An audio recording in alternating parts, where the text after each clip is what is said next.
Jim Rogers joins the bandwagon of pessimists.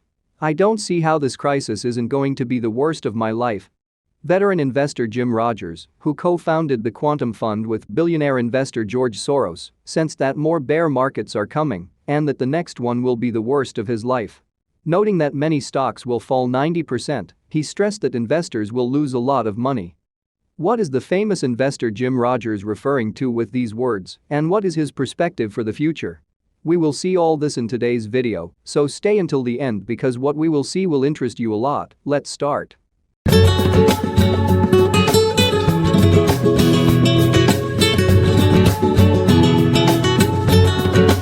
Jim Rogers says that the worst bear market of his life is this. Famed investor Jim Rogers warned of an incoming bear market that will be the worst of his life in an interview with Kitco News published last week. Rogers is the former business partner of George Soros, who co-founded the Quantum Fund and Soros Fund Management. Citing that we are in a bear market right now and predicted that the worst is yet to come. More bear markets are coming, the next one is going to be the worst of my life. Explaining that in 2008 we had a problem with too much debt, he noted that debt has skyrocketed ever since.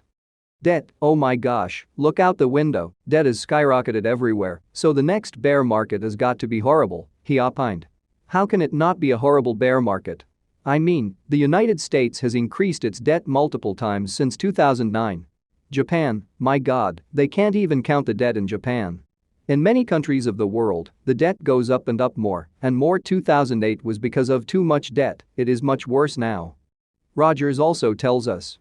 A lot of stocks are going down 70%, 80%, 90%. Of course, that is going to happen. I just don't know when. I predict that it could be at the end of 2023.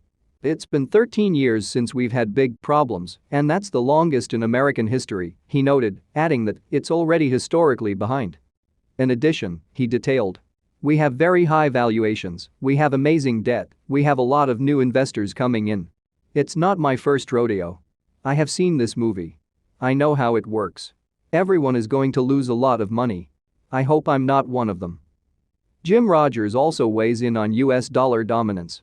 Rogers also reiterated his view that the US dollar will lose its dominance, stating that the war between Russia and Ukraine has accelerated it. The veteran investor described. The world's international medium of exchange is supposed to be neutral. Anyone can do what they want with it. But unfortunately, Washington is changing those rules. Washington says if they don't like you, you can't use the US dollar, and people say wait a minute, an international medium of exchange is supposed to be neutral. That's not the way it's supposed to work. He claimed that the US government has shown that it will take your money if it doesn't like you. The United States has seized a lot of people's assets because they don't like them, Rogers emphasized, explaining. A lot of countries, even our allies, are now looking for something to compete with the US dollar because it could happen to them, suddenly Washington could say you're finished. Rogers also commented on Bitcoin, confirming that he has not bought any BTC. He reiterated his opinion that if cryptocurrency succeeds as a currency, governments will ban it because they don't like competition. It's going to be government money? Jim Rogers issues a dire warning to crypto investors, and here are two shockproof assets he likes. Number 1, silver. Precious metals are an option for investors in dark times, and Rogers is a longtime advocate. Silver is probably less dangerous than other things. Gold is probably less dangerous, he told Eastern Time Now. Gold and silver cannot be printed out of thin air like fiat money, so they can help investors preserve wealth in periods of inflation. At the same time, their prices tend to remain resilient in times of crisis. But that doesn't mean they are crash-proof. I don't buy them now because in a big collapse everything collapses. But I will probably buy more silver when it goes down a little bit more. Silver is widely used in the production of solar panels and is a critical component in the electrical control units of many vehicles. Growing industrial demand, in addition to its usefulness as a hedge, makes silver in particular an attractive asset for investors. You can buy silver coins and bars directly from your local bullion shop. You can also invest in silver ETFs like Issuers Silver Trust, SLV. Number 2, agriculture. You don't need an MBA to see the appeal of farming in a bear market. No matter how big the next crisis is, no one is crossing food out of their budget. Rogers sees agriculture as a potential refuge in the next crash. Silver and agriculture are probably the least dangerous things in the next 2 or 3 years, he says. For a convenient way to gain broad exposure to the agriculture sector, check out the Invesco DB Agriculture Fund, DBA. It tracks an index made up of futures contracts on some of the most widely traded agricultural commodities, including corn, soybeans and sugar.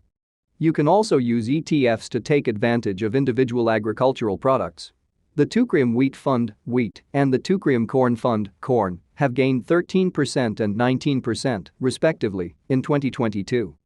Rogers also likes the idea of investing in farmland. Unless we stop wearing clothes and eating food, agriculture will improve. If you really love it, go and get a farm and you will get very, very, very rich, he told financial advisory firm Wealthian late last year. Number 3. The fine arts as an investment. Stocks can be volatile, cryptocurrencies have big swings either way, and even gold isn't immune to market ups and downs. That's why if you're looking for the best coverage, it might be worth checking out a real yet overlooked asset. Fine art. Contemporary artworks have outperformed the S&P 500 by 174% over the past 25 years, according to the Citi Global Art Market chart. And it's becoming a popular way to diversify because it's a real physical asset with little correlation to the stock market. On a scale of -1 to +1, with 0 representing no link, Citi found that the correlation between contemporary art and the S&P 500 was only 0.12 over the past 25 years.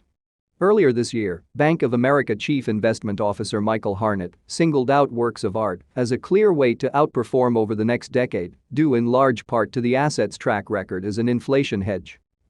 Investing in art from the likes of Banksy and Andy Warhol used to be an option only for the ultra-rich.